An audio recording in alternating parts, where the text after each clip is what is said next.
finissiez de regarder cette vidéo, vous arrêterez de manger n'importe comment. Imaginez qu'on vous dise que votre meilleure cuisinière de rue gratte la plaie purulente de son aisselle dans son ragoût. Elle s'appelait Mamabi. Si vous marchiez sur la place du marché à midi, vous l'entendriez partout. As-tu mangé la soupe de Mamabi aujourd'hui? Son ragoût est le plus doux de toute la ville. Personne ne cuisine comme Mamabi. Des commerçants venus de villages lointains, des fermiers revenant de leurs champs, des voyageurs de passage, même des chefs et des anciens. Tous s'arrêtaient au petit étal en bois de Mamabi. Je ne me lasse pas du ragoût de Mamabi. La cuisine de Mamabi, c'est le paradis. Maintenant je comprends pourquoi mes enfants ne peuvent plus se passer de son ragoût. Sa soupe dégageait une odeur qui flottait dans tout le marché et son ragoût avait un goût si riche que les gens léchaient leurs doigts et nettoyaient leurs assiettes. Personne ne pouvait l'expliquer. De nombreux cuisiniers ont essayé de copier ses recettes. Certains ajoutaient plus de poivre. D'autres ajoutaient du poisson fumé. Certains utilisaient des épices spéciales apportées de Lagos. Mais aucun d'entre eux ne parvenait à préparer une nourriture ayant le goût de celle de Mamabi. C'était différent, étrangement délicieux, presque addictif. Mais caché derrière cette renommée se trouvait un secret que personne en ville n'aurait pu imaginer. Mamabi vendait de la nourriture au marché depuis près de 15 ans. Elle était connue pour 3 choses. Son rire sonore, ses portions généreuses et son incroyable ragoût. C'était une femme imposante aux joues rondes, portant des pagnes colorées nouées étroitement autour de sa taille. Lorsqu'elle arrivait au marché chaque matin avant le lever du soleil, les commerçants la saluaient chaleureusement. « Bonjour, Mamabi. Puisse ton ragoût finir tôt aujourd'hui. » Elle riait aux éclats. « Oh, s'il finit tôt, cela veut dire que vous mangez trop. » Les commerçants riaient avec elle. Quel bonheur. Mais la vérité était que tout le monde aimait Mamabi. Même le chef de la ville envoyait parfois sa garde pour acheter sa nourriture. Et chaque fois que des voyageurs passaient, la première chose qu'on leur disait était toujours la même. Si vous voulez goûter le meilleur ragoût de cette ville, allez chez Mamabi. Mais la chose étrange était la suivante. Mamabi ne laissait jamais personne entrer dans sa cabane de cuisine. Pas même son assistante, pas même ses amis les plus proches. Quand venait le moment de cuisiner, elle entrait dans la petite cuisine en argile derrière son étal et verrouillait la porte de l'intérieur.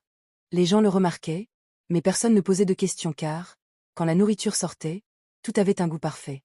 Parmi les habitants d'Alo vivait un jeune homme nommé Quinl. Quinl n'était pas riche. Il n'était pas puissant.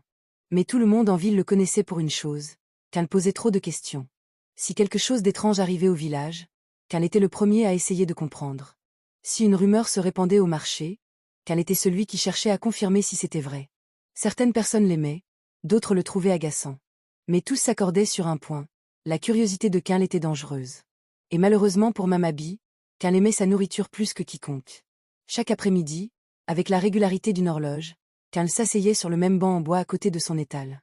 Mamabi, appelait-il joyeusement, ajoute un peu plus de ragoût aujourd'hui. Mamabi riait fort. Quinl, si tu continues à manger comme ça, un jour tu finiras toute ma marmite. Quinl souriait. Si la nourriture a ce goût-là, Mamabi, je pourrais bien essayer. Il plaisantait ainsi tous les jours.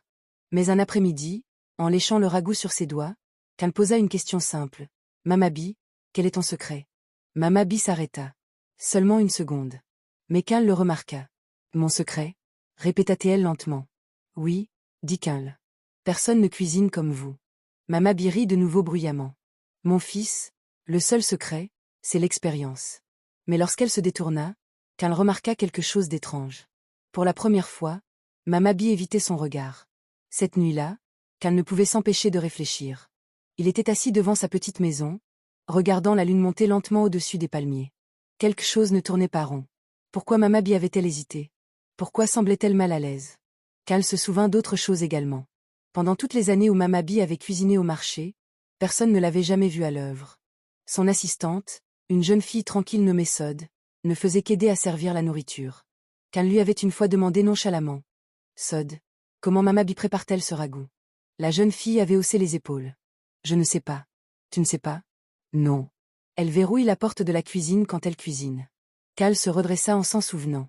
Elle verrouille la porte à chaque fois. Pourquoi? La plupart des cuisiniers aiment montrer leur savoir-faire, mais Mamabi cachait le sien. Quinl se rassit lentement et se murmura à lui-même. Cette femme cache quelque chose. Pendant ce temps, la renommée de Mamabi continuait de croître. Chaque jour, son étal devenait plus bondé.